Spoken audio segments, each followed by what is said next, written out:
Voilà, merci beaucoup à vous. Nous sommes de retour avec mon invité. Il s'appelle Bruno Mimbenga. Moutoutuko initié. Pétition pour la Marambaba courant. Mbote na yo ndeko na ngai Bruno Mimbenga. Mbote mingi kulutu Laura Fabrice. Mwakala. Oui, kala mingi parce que depuis ba ibinga siège na machine pas jango itilelo na continue ka programmer et je pense que ba kinoa ba na machine ba mona ki réalité tellement tout ça qui na gratuité à maternité tout que soit gratuité électorale alors na aussi na ba kinoa ba ça va serein parce que tout le monde appelle Moussa ba député pe ba tout ça konati par contre d'ailleurs biso to mibi misi ba volontariat tout travailler pour que mai et kota na bumbu na selemba ou na mitendi na kisenso. Tandis que les députés ont pris de $20,000 à Pongi. Donc voilà un peu ça notre travail. Obundi trop dans la campagne, mais. Oui, Tobundi on a vu sur la passe. Il s'invite tellement que qui va corrompre na seni. Ndomoni bango kadima lobage non ceux qui sont nommés donc la plupart. Donc donc na cour déjà aux hommes na kuna makambo bien qu'est-ce qu'on a fait au sein. Mbongo na baby si campagne na baby c'est fait par la juge. Vous me retrouvez dans un bon wana tiango.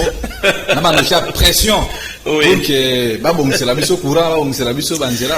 Parce que l'île za munene merci beaucoup. L'île vraiment za munene ma. Alors, bele na kisa ça il faut tout aimer l'amour par rapport que nous là va prendre l'assemblée provinciale. Les sociaux des Congolais comme tu m'as dit et la SNEL pétition de Sala on va citer par cela. Alors qu'est-ce qui se passe? Qu'est-ce que tu as voulu dire quand tu dis on va parler des sociaux des Congolais? Oui, ndeko Laurent, omoni na Congo to sali moi remarque moko depuis 1960 ti lelo oyo biso ba jeune bazo biso la plupart ba jeune bazo biso na ba activité politique quand ça ne marche pas au mona beauté lokwa ngai jango ya ibi ngai siège na bengi na ngaba tuté que non to bi ma mais oui bakanga na machine omoni na bengi ba jeune te ko non to bi ma to kende vérité des jours mais yango na zota les sabino jango ya ibi wa voix ibi ngai ba voix na siège parce que faut ki jango était na niveau provincial.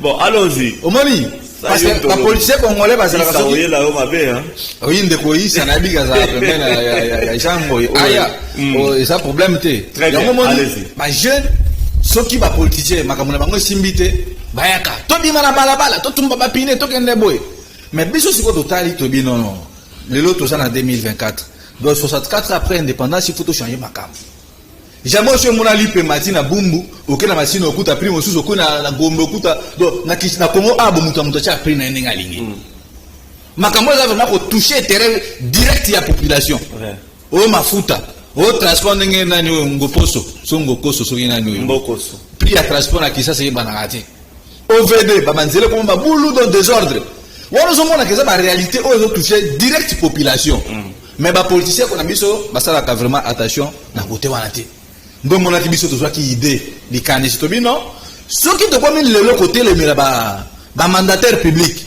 ba autorité amboka na biso na makambo tari par exemple augmentation ya prix ya lipa au moins na muto zo soutenir o azana pouvoir na azana opposition na azana société civile au moins que likamone ko concerner biso baso parce que imaginons qu'on a minute oyo boy prix ya transport na kisha bana raté tracasserie routière ba policier et ceux qui peut être qu'on a mutu à pouvoir na mutu à opposition biso tout ça victime elo kwana ya wamona ki biso to zo ki likanisi na maninga pour la première fois tolobino il faut makambo changer il faut tant de renouveler ma classe politique il faut tout changer makambo de tout le monde en France tout le monde a mambo que ça développer que ce que ça li kambo la population bango tout basangana ka bimi batambo yepi ba autorité ba ju solution ndo mona ki to ki te faut to bango na courant parce que courant ezali facteur oyoboy et koki ko benda ba investisseur parce que investisseur avant ya na mboka il faut se rassurer que non na mboka national ke kuri ko za permanent pour ba machine ko sa nini et ko bana ko fonctionner ndenge bomona ndenge to mona lelo na Chine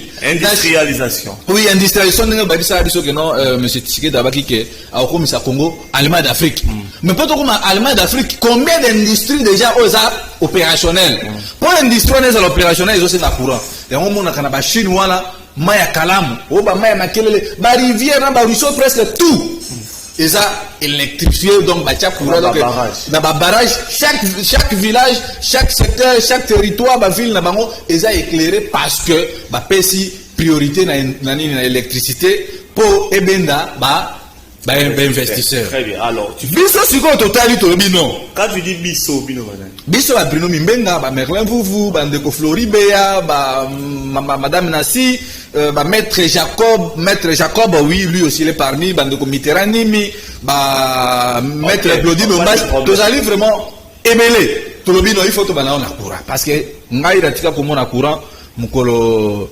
monsieur Félix Tshisekedi président de la République a prêté serment. Chose grave na moni na kati ya prestation serment président Gambia otambola kana poer. Quelle image o bozo te kana mboka président mosusu na mboka na bino otambola kana poer monsieur Tshisekedi mkwana ta na bureau na yé passé na poer. Tandis que ya lobi que na kutaki na domaine électricité 9%, ya matisi yango na 20%. Mais si on matisi na 9 de 9 à 20%, donc il y a une augmentation à 11%. Mais pourquoi le président Gambi a qui na power na jour où il y a prêté serment? Téléphone. Mais na téléphone na mais téléphone est moko. Alors initiative non. Parce que tu es belé bazo les cas na télévision parce que biso a fini biso que non Bruno c'est un pauvre minable mobola mutezo sala azo se na mbongo po atika bitumba ba benga kutu na ba autorité na ngai pona ko funda no Bruno azana ba audio awa oluka musana na Snell azo se na Lucine mbongo ngabi mais soki ba audio ala zali na debisi ba c'est tout bo publier on a pêché autorisation mais fort malheureux muto sa makamona zali avocat ya moto baki lokola ke biso bowi ke biso zo se na mbongo tozo sala pétition pour na côté DG Snell pression. Vous croyez que le problème est à Snell n'est toujours en courant tes DG? Bon, problème est à Snell là. Les individus peut-être bon c'est. Non, le problème est aussi que Bandeko faut pas comprendre biso bien. Biso tous autres s'attaquer à individu DG Lucinde. Le problème est ça que yé muto zali patron ya Snell. Ozo mona na Congo mobimba. Neto bandaki démarche. Na ba démarche to bandi balobi non, ba problème ezali ebelé. Na maele ya nani directeur de distribution ya ville province à Kinshasa monsieur Toukouz ou a sala plus de 20 ans d'expérience na Snell. Alors bino ba ndilenge ona il faut to lukato approcher bango to ye ba souci na bango zanimi parce que pa Lucinde ezana ba mettre avocat mo balika ke ba bimisi biso ke ba déléquent. Donc Laurent Fabrice na ba université pe nga tangi pe ba sa nga sa déléquent. Alors pour nous c'est na courant pour na ba kino ba bimisa nga déléquent. C'est vrai que moni to kutanaki na ba autorité na invitation officielle à Snell. Il faut m'accompagner ça très sérieux. Token, ici par ma difficulté. To répertorier même ma quartier ça n'a problème. Imaginez nous va dans Lemba. Lemba c'est la place des intellectuels. Ba limité, ba bombe, ba kitambo. Mais aussi kende boba na batanga na uniforme chiffonné pour ça la rater. Toké to solo lina ba autorité. Ça fait 2 jours pour ça. Il y a beaucoup de 2 jours mais ça c'est 20 plus de 1 mois. OK, allez-y. To solo lina DDK Toukouz. Nous avons aimé façon na parce que ce qui a bien ça dans le misusu banya ba kendete po ba dire so ba ki pa DG Lucinde kuna ne ba bimisa DG Lucinde ke pa na e afu la tana te kuna so koye $3000 kuna so koye $1500 mais nous sommes allés to pesi DDK Toukouz moratoire il pas le kibiso bisa ba kureza liti alo bino ndeko Bruno ndeko Flori Marlène Vuvu to ko kitana bino to ko bana na Kinshasa Est parce que makamba courant eza kona Congo mobimba mais ya moni ke loko eza na fief na parce que ça patron numéro 1 ya kisana na courant na Kinshasa to bana na Kinshasa ndebo monaki samedi Snell le pesa biso bis na bango ko ba autorité Snell to tamboli to kena ba quartier banaki na Kikole c'est le pito ko ça la chute na Maluku mais na comprendre te mandemo oyo bo tellement ba moni ke pour la première fois que bilenge moko bazali déterminé baluki ba corrompre bango na mbongo simbité baluki ba benga bango pona ko terre bango simbité ndomboni lo obo moté ma kunde matina ba communicateur o ba kenda ko zoma société secret entreprise ba ko pesa ba petit na bango na suka ba vidéo ba zola ba autorité talanga na ko calmer ba petit obo mais ole ba bilenge boya parce que lui tu ezaka na Snell tendeko Laurent Fabrice lui to boy régie des eaux toujours qu'il n'a pas de campagne. On kuluna bon salateur. Te kuluna donc on n'a pas Blaise Kilimbalimba. Pour na côté c'est que yo ba décision impopulaire aux yeux ko kanaka ba moto ya batu. Au filmer ka batu. Et ça dit violation des droits de l'homme. Donc tout ça na musala makasi ndeko. Mais on zomona nazo benga na ba mamu bateka na ba wenze, ba chambre froide na bango. Nazo bisa bango biso toujours poursuivre lutte ya Snell parce que d'ici je crois samedi to kita na côté ouest to kita na côté Kituka soki ke moratoire o to yokani na bande kwa Snell et simité mbala oyo na pétition na ba marche pour accélérer en pour l'instant botiki pétition to tiki yango il faut tout ça clair pétition to tient monanu na parenthèse parce que au moni to ça ba bantu tangu monsieur Tukuz alobi to kutana to solo là parce que solution au besoin pe bino population na biso soki to sangisi to ko sala nini to trouver solution mais ndeko soko to bana ko tiaka minduki likolo ba leki ona ba pesi ba Bruno Mbongo na équipe na bango ngana zo tinda bango ba consulter maître avocat wa le kaka na télévision awa parce que ça approche ya DG ba kende na bureau SNEL nazo le ka na télévision oh ezali la chaîne la plus suivie ba ebisa biso so ba pesa biso mbongo poto tia komba donc par rapport ndenge ba autorité SNEL ba poussa permet na biso to sololi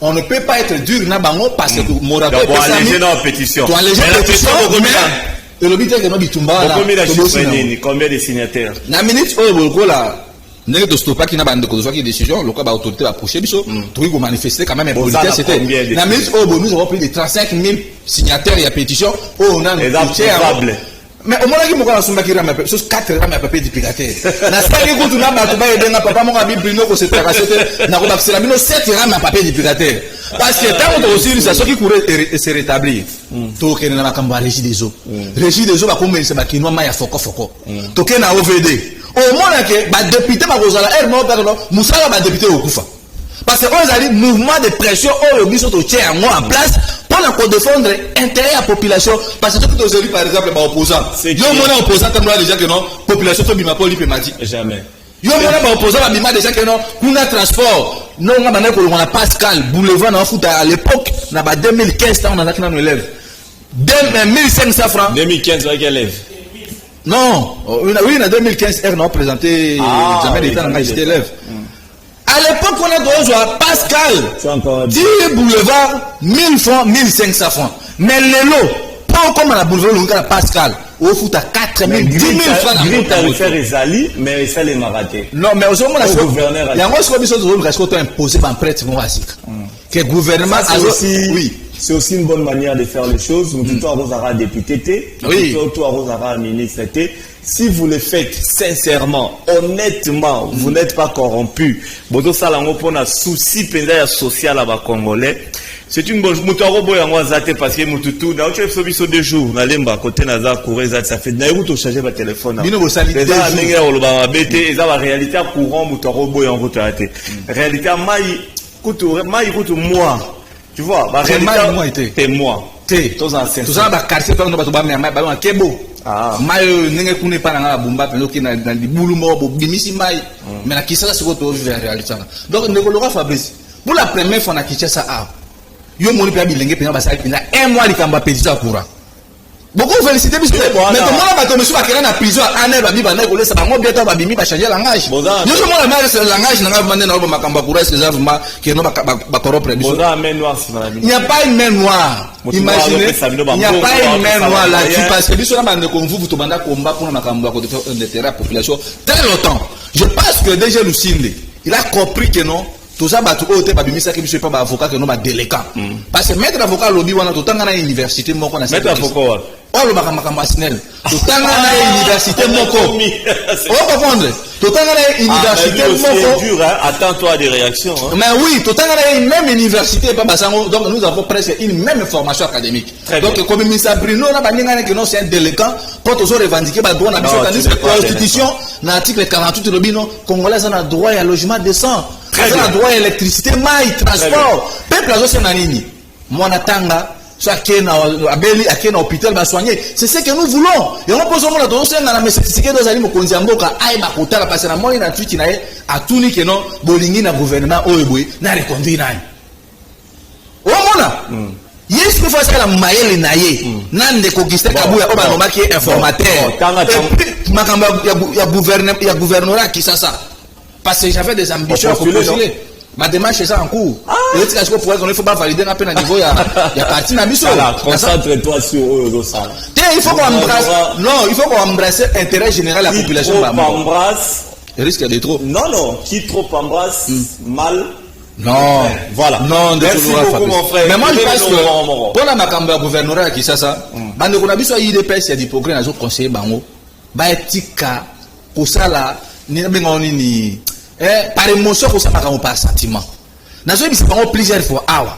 Et ça a deux candidats. Mon cousin a turc na ba pakistanais na ba indien. Mon comme ça candidat ya Bedachou.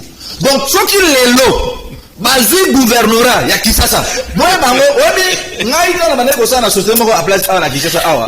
Na ba libanais bazo souffrir bande ko na biso na kamba sous-traitance. On besoin idée. Donc moi je souhaiterais que cette fois-ci Moutou Akoya comme gouverneur Kisasa azali porter le projet de société Malonga et puis elle va défendre le terrain bakinois. Par rapport à makambo Sinel ngai naza ko bengisa bakinois bazala toujours vigilant ba quartier oyo bobisika biso to koki ko komate ba numéro na biso ezali wana bakoki ko contacter biso ba ebiango oui ba ebiango ko koloba ba ko contacter biso na plus 243 81 73 11 702 wana ndi bakoko komela biso parce que comme a bisika presque nous c'était qui ça c'est ça monnaie. Très bien. Et je crois que non ndenge to sololi na ba autorité ya Sinel nde ba lobby que notre ça la chemin ensemble na bango pour satisfaire ba prix de 1 million d'abonnés à Sinel o ba futa la facture na bango mais arrêtez bazo zo lotili qui na longa malongate ce qui ke ba autorité à Sinel ba satisfaire bisoté l'ande ko Laurent Fabrice mbalo ebo je pense que ça vraiment que non na de conseiller ba financement et pas bateau ba ça ba chambre de fois o ba mbisi na bango zo pour là ba ko aider biso avec prix de 100 bis. Ton limite à 10 000 jeunes vraiment liboso alusindi. Très bien.